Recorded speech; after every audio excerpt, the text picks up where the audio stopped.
Many of you are already aware of the recent explosion of the character Amelia online, especially on X and YouTube, as well as her unique origin story out of the UK.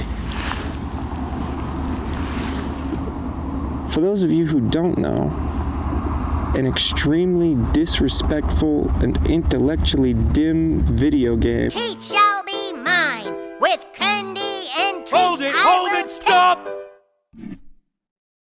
What the fuck was that?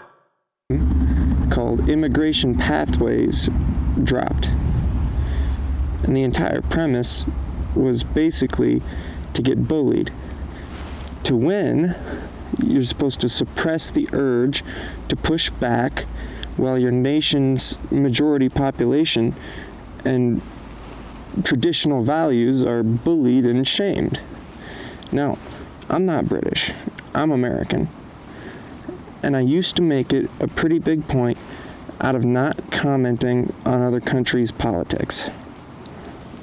One of my biggest pet peeves is when non-Americans start lecturing us Americans about guns. But what of this situation?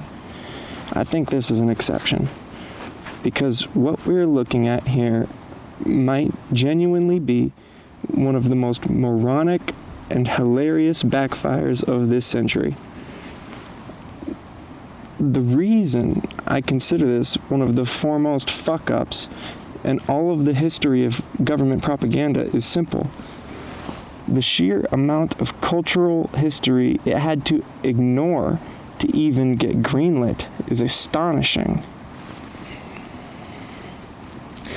The United Kingdom after the Second World War was defined by its resistance to tyranny and its insistence to ask questions and question its own authority. Hell, there's even a line in the movie I'm about to talk about that screams this sentiment. Words will always retain their power. Words offer the means to meaning, and for those who will listen, the enunciation of truth. And the truth is, there is something terribly wrong with this country, isn't there? You designed it, sir. You wanted it foolproof. You told me every television in London. Cruelty and injustice, intolerance and oppression. And where once you had the freedom to object, to think and speak as you saw fit, you now have censors and systems of surveillance coercing your conformity and soliciting your submission. We need cameras. How did this happen? Who's to blame? These anti-tyranny, pro-freedom cultural roots didn't just appear out of nowhere. They were firmly planted in the cultural consciousness long before World War II. A few examples are Jonathan Swift's Gulliver's Travels and H.G. Wells's War of the Worlds. Neither were very subtle about their anti-authoritarian, anti-imperialist themes. Then, we move on into the 20th century, the era that shaped modern British history. You get authors like George Orwell with his entirely and eternally relevant 1984. And of course, V for Vendetta, written by Alan Moore.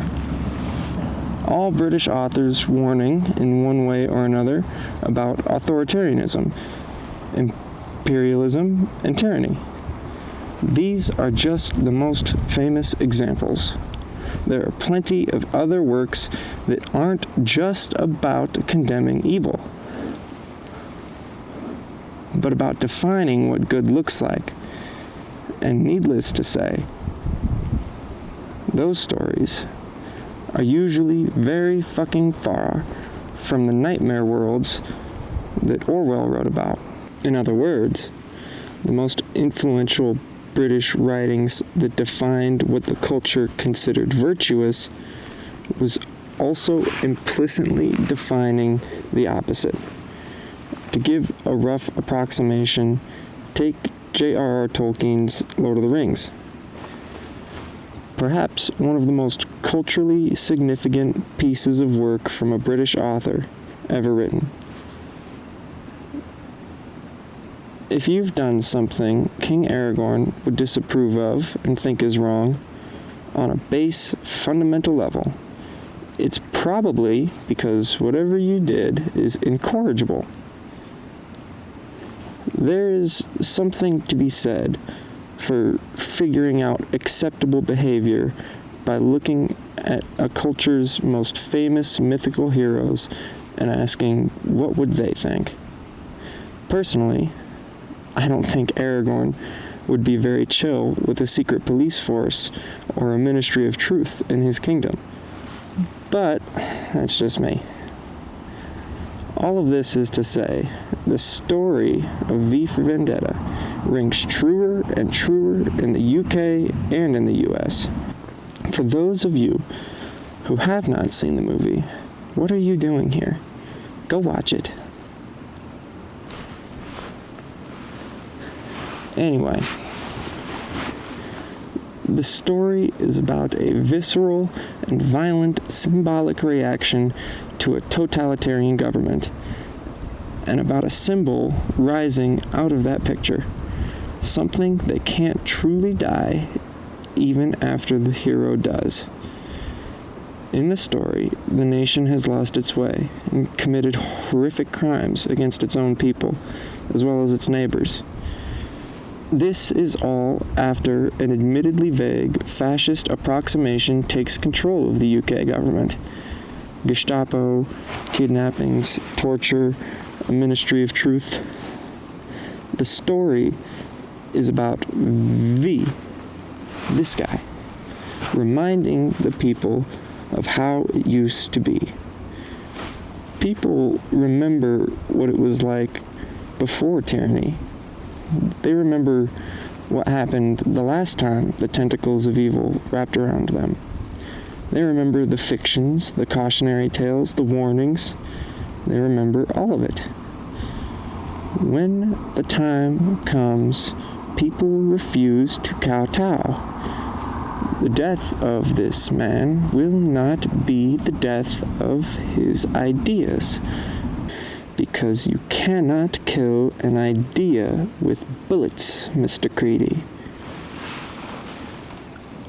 The evil government is overthrown with relatively little bloodshed, all things considered, and I find it a refreshing idea to write a story around, perhaps even a bit optimistic for my tastes.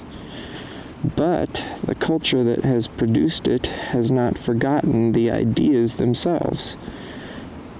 People have tried to make us forget. They have lobbied and pumped millions of dollars into making you think that your pride should be shame. They have altered the stories, contorted their meaning, as well as a complete rejection of Western moral values entirely. Moral values present in these stories. And just as an aside, these fucks are doing this in my country too. The UK is going through some pretty deep shit regarding its cultural identity, as well as an influx of immigrants, diluting the established Western cultural pillars that prop up the nation. And one side is very angry that their efforts to destroy the cultural identity of the nation have been met with any sort of resistance. So, what do? They release the most poorly designed piece of propaganda I've ever seen. A pandering, unfair, trite piece of garbage meant to keep you from asking the real questions. Like, Mommy, why do the immigrant children get to do whatever they want and get everything they want all the time? Excuse me, ma'am. No porn at the bar. Oh, it's okay. I'm transgender. Oh, I had no idea. Do whatever you want all the time. And of course, the only character in the entire game with any sense, enough sense to say, hey, what is this preferential treatment, is a so-called countercultural figure. A Goth Baddie for all the goons in the audience.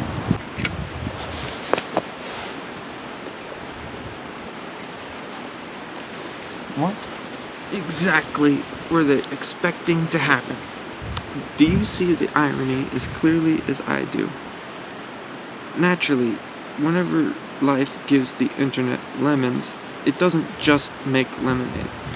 It mutates them, weaponizes them, and launches a lemon-based space economy. My metaphor is poor, but you get the point. There is a great deal of support for traditional British values being expressed through this character, as well as a few great works of art and personalities who are making the rounds. And by the time I release this video, they probably already have.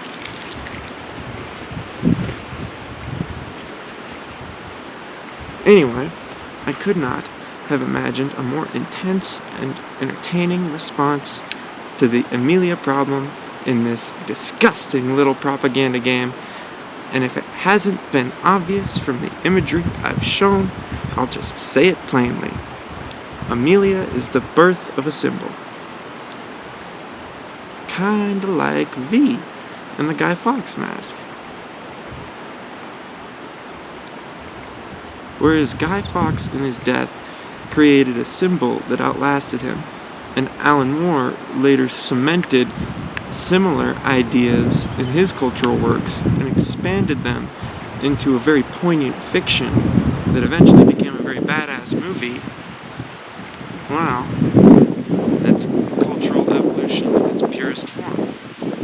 And Amelia is another one of those cultural evolutions. Now, maybe this cultural evolution never generates the staying power I hope it does, and we all forget this happened in a few years. However,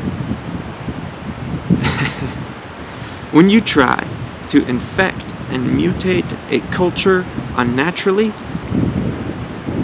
you get these visceral reactions. Frankly, this particular reaction, minor in the grand scheme of things, has been the most entertaining one I've seen in years. Have a good rest of your day.